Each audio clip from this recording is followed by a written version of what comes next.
रही है कि इस बार तो मामला पलटने वाला है, इस बार बीजेपी का कमल खिलेगा। अरे बीजेपी तो वो जहाँ भी जीत रही थी, जो भी उनकी कैंडिडेट हैं ललन सिंह जी की वाइफ, तो ललन सिंह जी के बारे में कौन नहीं जानता है? आप नहीं जानते, हम तो ऐसा नहीं समझ रहे। आप जानते हैं तो बताइए ना कि क्या जानते हैं। मर्डर केस से लेके रॉबरी, मर्डर केस, एक्सटॉर्शन, कौन ऐसा केस उन पे नहीं लगा? तो उस समय जो थी गठबंधन से कांग्रेस लड़ी और इस बार आरजेडी लड़ी, ये दोनों में बहुत बड़ा फर्क।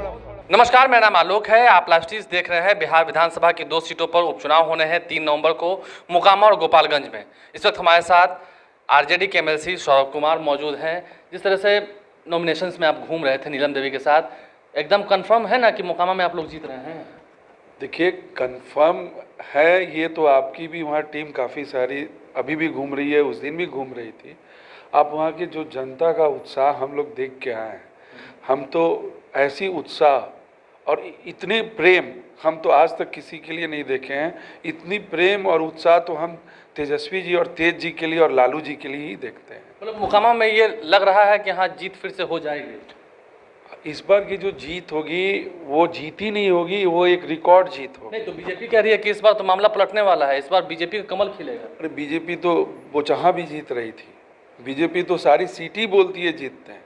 बीजेपी तो जो कह दिए वो ही सत्य है, बाकी सारे दल जो भी बोलते हैं वो तो सब असत्य है, उनका अनुमान सब असत्य होता है। वही तो एक दूध की धुली हुई पार्टी है और थोड़ी कोई दूसरी पार्टी है। नहीं, वहाँ पर जो तमाम जातियाँ हैं, चाहे भूमियार हो, यादव समाज हो, पिछड़े लोग भी हैं, सभी का साथ मिल रहा है। देखिए, मैं आपको बोला, मैं अभी तक 2 बार वहाँ होके आया हूँ, उतनी बड़ी समर्थन मैंने आज तक नहीं देखा था।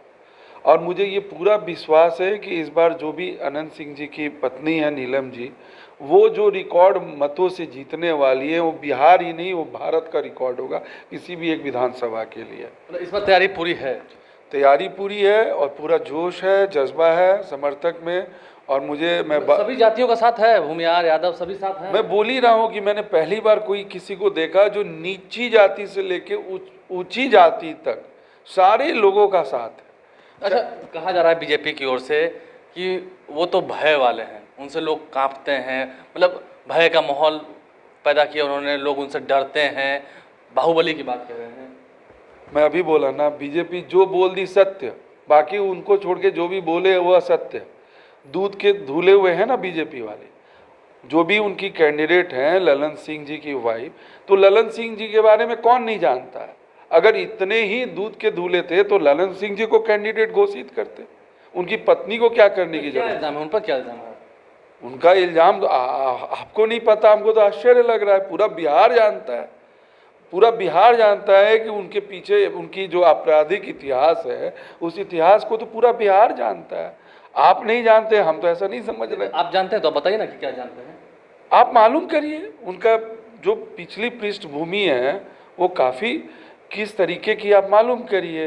एक बहुत बड़ा इतिहास जुड़ा हुआ है उनके साथ, और उन पे भी मर्डर केस से लेके रॉबरी, मर्डर केस, एक्सटॉर्शन, कौन ऐसा केस उन पे नहीं लगा हुआ? वो तो कह रहे हैं कि लोग हमसे प्रेम करते हैं, उनसे डरते हैं। प्रेम करना और डरना ये तो 6 तारीख को ही पता चल जाएगा, बीजेपी को भी और उनको भी, कि किस तरीके की प्रेम है। मौजूदा समय में जो सरकार चल रही है आपकी, आरजेडी की, जेडीयू की, जब गठबंधन हो रहा था उस वक्त भी हमने आपसे बातचीत की थी, लगता है कि तालमेल बढ़िया है?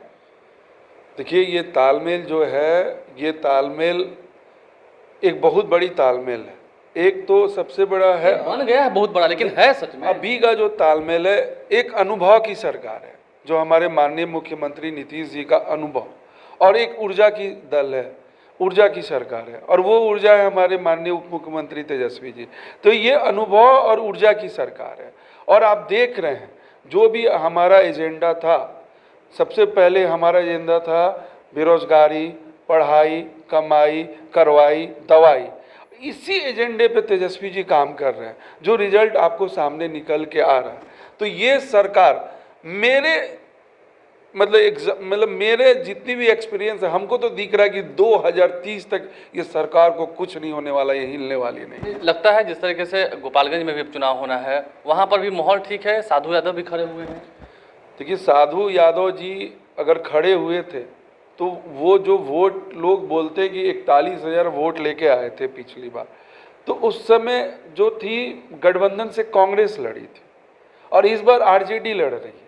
ये दोनों में बहुत बड़ा फर्क है।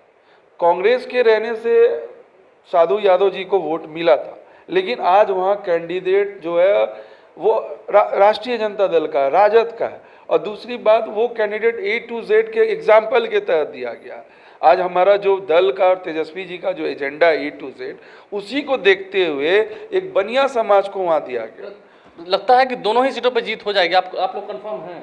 देखिए, यहाँ पे तो रिकॉर्ड वोटों से जीत होगी, लेकिन मैं अभी बोल दे रहा हूँ, गोपालगंज सीट हम कम से कम 20,000 मतों से जरूर जीतेंगे, क्योंकि वहाँ एक बहुत बड़ा जो एक समुदाय है जो बीजेपी जिसको अपना वोट बैंक समझती है, वो पूरा समुदाय टूट के आज राष्ट्रीय जनता दल को वोट करने जा रहा है। देखिए, बीजेपी में सेंधमारी कर दी गई है, अलर्ट कर रहे हैं सौरभ कुमार और कह रहे हैं कि गोपालगंज और मोकामा दोनों ही सीट आरजेडी जीतेगी रिकॉर्ड वोट से। अब देखिए, दावे तो किए जा रहे हैं, आरजेडी के एमएलसी हैं, घूम कर के आए हैं मोकामा, गोपालगंज भी जल्द जाएंगे। गए थे, गोपालगंज भी हम गए थे, वहाँ भी 2 बार घूम के आए, वहाँ भी घूम के आए हैं। तो दोनों जगह के माहौल को बता रहे हैं और महागठबंधन की जीत का दावा कर रहे हैं।